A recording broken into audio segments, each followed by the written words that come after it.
Hello मेरे प्यारे बच्चों, कैसे हैं आप सब। मैं स्वागत करता हूं आप सभी का आपके अपने लर्निंग प्लेटफॉर्म मैथ्स योद्धा एकेडमी पर। प्यारे बच्चों, आज की क्लास में हम पढ़ने वाले हैं कि जब हमको दो या दो से अधिक फ्रैक्शंस गिवन होती हैं तो हम उनका एलसीएम कैसे निकालते हैं। तो आइए एक सवाल के माध्यम से आप सभी को बताते हैं कि फ्रैक्शंस के सवालों का एलसीएम कैसे निकाला जाता है। तो बच्चों देखिए, यहाँ पर एक नंबर है 30, 45 और 90 का LCM means least common multiple क्या होगा।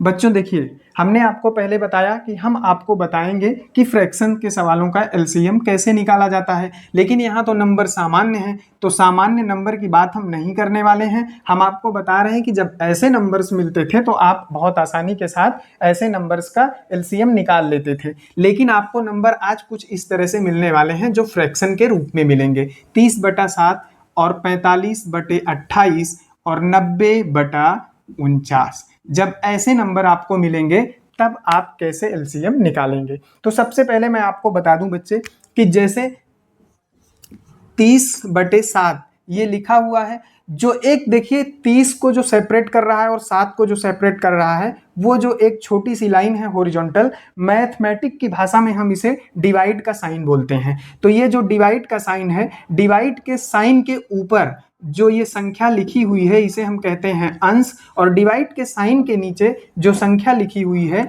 उसे हम कहते हैं हर। यानी कि अंश को बोलते हैं न्यूमरेटर और हर को बोलते हैं डिन्यूमरेटर, है ना प्यारे बच्चों। तो ये देखिए बड़ी कॉमन सी बात है, बहुत सामान्य सी बात है, लेकिन मेरे पढ़ाने का तरीका कुछ इस स्तर का होता है कि जैसे हम जब कोई भी चीज़ बताते हैं, पढ़ाते हैं, तो हम उसको इतना सरल तरीके से बताते हैं कि जैसे मेरे वीडियो में अगर कोई बच्चा नया भी हो, उसने मैथ को कभी भी ना पढ़ा हो, तो वो मैथ को बहुत आसान भाषा में, बहुत सरल भाषा में समझ पाए प्यारे बच्चों। तो आइए हम कहाँ पर थे, हम थे अंश और हर पर। हमने कहा कि ये जो ऊपर लिखा हुआ होता है वो अंश कहलाता है और जो संख्या नीचे होती है वो हर कहलाती है। प्यारे बच्चों, ये बात आपको बहुत अच्छे से समझ में आई होगी। तो देखिए, एक जगह जब हम फ्रैक्शंस का एलसीएम या एचसीएफ निकालते हैं तो बच्चे हमेशा कंफ्यूज रहते हैं। और वो कहाँ कंफ्यूज रहते हैं कि जब हम किसी भी फ्रैक्शन का एलसीएम या एचसीएफ निकालते हैं तो उन्हें यहाँ पर समस्या आती है बच्चों को कि ऊपर अंश का एलसीएम निकलेगा कि हर का एलसीएम निकलेगा, यहाँ वो हमेशा कंफ्यूज रहते हैं। तो ध्यान से समझिएगा, मैं आपको एक बात बता रहा हूँ कि जब भी आपको क्वेश्चन में एलसीएम पूछे या एचसीएफ पूछे तो हमेशा आपको ये बात याद रखना है कि जो अंश होता है प्यारे बच्चों वो हमेशा ऊपर की तरफ ही होता है, और जो सेपरेट लाइन होती है, सेपरेट लाइन के नीचे हमेशा क्या होता है, हर होता है ना। इस बात को आपको हमेशा याद रखना है। और फिर आपको क्वेश्चन को ध्यान से पढ़ना है कि क्वेश्चन में जो फ्रैक्शंस हैं जिनका हमें एलसीएफ या एचसीएफ फाइंड करना है, वो एलसीएम पूछ रहा है या एचसीएफ पूछ रहा है। तो इसमें ध्यान से देखिए, 30/7, 45/28 और 90/49 का एलसीएम क्या होगा। ये क्वेश्चन में पूछ रहा है कि एलसीएम, यानी आपको एलसीएम फाइंड आउट करना है। तो अंश हमेशा ऊपर होता है और हर हमेशा नीचे होता है, तो हम क्या करेंगे, अंश का एलसीएम निकालेंगे, है ना प्यारे बच्चों, अंश का एलसीएम। और जब यहां पर एचसीएफ पूछता तो अंश का एचसीएफ निकालते। दोनों ही दशाओं में अंश ऊपर होगा क्योंकि अंश सदा ऊपर रहता है ना प्यारे बच्चों। तो देखिए, अंश का एलसीएम, अब ऑब्वियस सी बात है कि अगर अंश का एलसीएम हमने फाइंड आउट कर लिया ऊपर, तो हर का एचसीएफ फाइंड आउट करना पड़ेगा, है ना प्यारे बच्चों। अब देखिए, हम आपको ये बताए थे कि एलसीएम और एचसीएफ, यहां पर देखिए आपको दोनों की नीड होगी। एलसीएम को भी फाइंड आउट करना आना चाहिए और एचसीएफ को भी फाइंड आउट करना आना चाहिए, तभी आप फ्रैक्शंस का एलसीएम या एचसीएफ निकाल पाएंगे, है ना प्यारे बच्चों। देखिए, अगर आपको एलसीएम आता है, एचसीएफ नहीं आता, तब भी ऐसे सवालों को आप नहीं बना पाएंगे। अगर आपको HCF आता है, LCM नहीं आता, तब भी आप ऐसे सवालों को नहीं बना पाएंगे। इसलिए LCM और HCF दोनों आपको फाइंड आउट करना आना चाहिए। अगर आपको LCM या HCF फाइंड आउट करना नहीं आता तो आप हमारे YouTube चैनल पर जाकर के देख सकते हैं। हमने उस पे LCM और HCF पर दोनों क्लासेस को पढ़ाया हुआ है बहुत अच्छे से विद कॉन्सेप्ट के साथ। आप जाकर हमारे चैनल पर उसे देख सकते हैं और अच्छे से समझ सकते हैं, है ना प्यारे बच्चों। तो आइए हम बात कर रहे थे अंश का LCM और हर का HCF का। तो देखिए प्यारे बच्चों, अंश का LCM, अंश इसमें क्या है, तीनों जो संख्याएं हैं 30/7, 45/28 और 90/49 में अंश क्या है, अंश है 30, अंश है 45 और अंश है 90। मैंने आपको बताया कि ये जो हॉरिजॉन्टल लाइन है इसे मैथमेटिक की भाषा में बोलते हैं डिवाइड का साइन। डिवाइड का साइन जो दोनों संख्याओं को सेपरेट करती है, मतलब अलग करती है। तो ये ऊपर वाली संख्या अंश होती है और नीचे की संख्या हर होती है। तो अंश का LCM यानी 30, 45 और 90 का LCM, 30, 45 और 90 का LCM, और बटे का साइन है तो हम इसे बटे का साइन लगा देंगे, इसे ही कहते हैं डिवाइड का साइन। और हर का HCF, हर 7 है, 28 है और 49 है। 7 है, 28 है और प्यारे बच्चों क्या है, 49 है। अब देखिए मैं आपको बता दूं कि जब ऐसे फ्रैक्शंस मिले और आपको LCM निकालना रहता है या HCF निकालना रहता है तो प्रोसेस सारा वही रहता है, लेकिन थोड़ा सा तरीका आपका डिफरेंट हो जाता है। अब लेकिन देखिए जब हमने सवालों को सॉल्व किया, जब हम इस स्टेप पर पहुंचे तो अब देखिए 30, 45 और 90 का क्या करना है, LCM निकालना है। अब ये बन गए साधारण नंबर और साधारण नंबर का LCM आपको निकालना बहुत अच्छे तरीके से आता है। और 7, 28 और 49 प्यारे बच्चों ये क्या बन गए, ये भी साधारण नंबर बन गए और इनका भी आपको HCF निकालना बहुत अच्छे तरीके से आता है। तो देखिए LCM का ये रूल कहता है प्यारे बच्चों कि जितनी भी संख्याओं का आपको LCM निकालना रहता है उन संख्याओं में जो सबसे बड़ा नंबर होता है बाकी की संख्याओं से अगर वो कट जाता है, पूरी तरीके से डिविजिबल होता है या डिवाइड हो जाता है पूरी तरीके से, तो वही बड़ा वाला नंबर इन संख्याओं का LCM हो जाता है। और HCF क्या कहता है कि HCF में जितनी भी संख्याएं हैं, जिन जिन संख्याओं का हमको HCF निकालना होता है उन संख्याओं का हम फैक्टर करते हैं।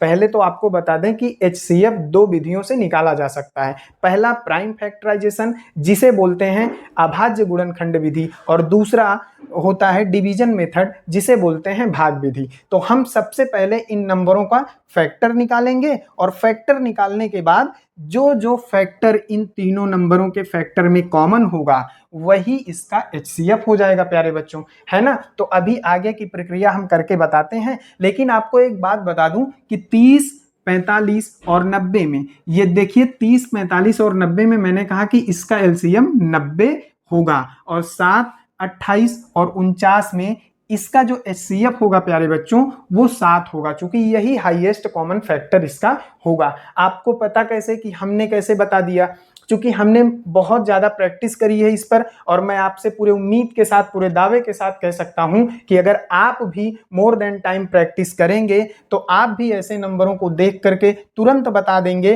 कि इसका LCM ये होगा, इसका HCF ये होगा। क्योंकि प्रैक्टिस जो है वो आदमी को परफेक्ट बना देती है, इसीलिए कहा गया है कि practice make a man perfect, है ना प्यारे बच्चों। तो आप भी खूब प्रैक्टिस करिए और जितनी प्रैक्टिस करेंगे आप उतना बेहतर कर पाएंगे। तो आइए हम आगे की तरफ बढ़ते हैं। हमने कहा कि 30, 45 और 90 का LCM क्या होगा। कुछ बच्चे इसमें ऐसे होंगे जिन्होंने ना कभी LCM पढ़ा है और ना कभी HCF पढ़ा है। तो आइए हम आपको LCM कैसे निकाला जाता है हम आपको यहाँ बताते हैं। देखिए हमारे पास नंबर है 30 और हमारे पास नंबर है 45 और हमारे पास नंबर है 90 प्यारे बच्चों। तो ऐसे जिन जिन संख्याओं का हमको LCM निकालना रहता है एक जगह आप उनको ऐसे ऐसे लिख लीजिए, और उसके बाद क्या करना है, आपको एक नंबर के बाएं तरफ से वर्टिकल लाइन खींचनी है और इन नंबर्स के बिल्कुल नीचे से आपको एक हॉरिजॉन्टल लाइन खींचनी है प्यारे बच्चों, है ना। अब क्या करना है, अब हमको इनको सबसे छोटे नंबर से काटना होता है, और सबसे छोटा नंबर क्या होता है हमारा 2। तो चलिए हम 2 से इसको डिवाइड कराते हैं। अगर 2 से हम इसको भाग देंगे तो ये 15 बार में कटेगा प्यारे बच्चों, और 2 की टेबल में 45 आता नहीं, तो हम इसको एज इट इज लिख देंगे। और ध्यान से देखिए कि 2 की टेबल अगर हम 45 बार पढ़ते हैं तो 45 दूना 90 होता है। 2 चौके 8, एक बचा इधर आ गया, 10 हो गया, 2 पंचे 10, है ना प्यारे बच्चों। अब क्या ध्यान से देखिए कि 2 से अगर हम फिर इसको डिवाइड कराएं तो क्या कोई भी नंबर इसमें से कटेगा? तो इसमें से कोई भी नंबर डिविजिबल नहीं है, कोई भी नंबर कटने वाला नहीं है। तो हम क्या करेंगे प्यारे बच्चों, हम इससे बड़ा नंबर लेंगे। इससे बड़ा नंबर कौन सा हो जाएगा? 3, और 3 से काट करके देखते हैं कि कौन कौन सी संख्याएं कटेगी। तो 3 की टेबल में 5 बार में 15 आता है, और 3 की टेबल पढ़ेंगे तो ये 15 बार में 45 आ जाएगा, और 3 की टेबल में 15 बार में 45 आ जाएगा प्यारे बच्चों, है ना। अब ध्यान से देखिए, फिर से हम इसे अगेन 3 से डिवाइड कराएंगे। तो ये 3 5 की टेबल में नहीं आता, इसको ऐसे ही लिख देना है, और फिर 3 पचे 15 आता है, और 3 पचे 15 आता है ना प्यारे बच्चों। अब देखिए यहाँ 5 5 आ गया, तो हमारा काम आसान हो गया। हम एक नंबर लेंगे 5, और इसी से सबको कैंसिल आउट कर देंगे। 5 1 जा 5, 5 1 जा 5, और 5 1 जा 5। देखिए प्यारे बच्चों, जब हम नंबर को काटते काटते हमको यहाँ पर 1 मिल जाए, इसका मतलब क्या है कि सारे नंबर पूरी तरीके से डिवाइड हो गए हैं। और जब सारे नंबर पूरी तरीके से डिवाइड हो जाते हैं तो जिन जिन नंबरों ने इनको काटा है, पूरी तरीके से डिवाइड कराया है, ये सारे नंबर कहलाते हैं प्राइम डिवीजर, और ये सारे नंबर प्राइम डिवीजर कहलाते हैं। अब हम आपस में इनको, जितने भी प्राइम डिवीजर हैं, इनको हम आपस में मल्टीप्लाई करा देंगे। तो एलसीएम ऑफ 30, 45 और 90, है ना प्यारे बच्चों। 30, 45 और 90 का एलसीएम निकल करके क्या आ जाएगा प्यारे बच्चों, इसको आपस में मल्टीप्लाई करा दीजिए। देखिए 1 बार 2 है, यहाँ पे उधर नहीं लिखेंगे प्यारे बच्चों, उधर ये वाला लिखेंगे, हम यहाँ नीचे लिख देते हैं 30, 45 और 90 का एलसीएम क्या होगा। तो हमने कहा आपस में जितने भी प्राइम डिवीजर हैं आपस में इनको मल्टीप्लाई करा देंगे। तो 1 बार 2 है, और 2 बार 3 है प्यारे बच्चों, और 1 बार 5 है। तो चलिए हम इनको आपस में मल्टीप्लाई करा देते हैं। 2 3 6, 6 3 18, और 18 पंचे 90। हमने आपको पहले ही बताया था प्यारे बच्चों कि इसका एलसीएम क्या होगा, इसका एलसीएम होगा 90, यानी कि 90। अब देखिए, अब हमने कहा कि इसका हमें एचसीएफ फाइंड आउट करना है, इसका HCF फाइंड आउट करना है। तो 7 और 28 और 49 का HCF कैसे फाइंड आउट करेंगे, हम इसका फैक्टर कर लेंगे। तो ध्यान से देखिए, अगर हम 7 का फैक्टर करते हैं प्यारे बच्चों, 7 का, तो 7 का फैक्टर क्या होगा, 7 का फैक्टर होगा, एक तो 7 खुद से डिवाइड होगा, और यहाँ पे एक फैक्टर इसका 1 होगा। और जो 28 है प्यारे बच्चों, 28 का ध्यान से देखिए कि इसके कितने फैक्टर होंगे,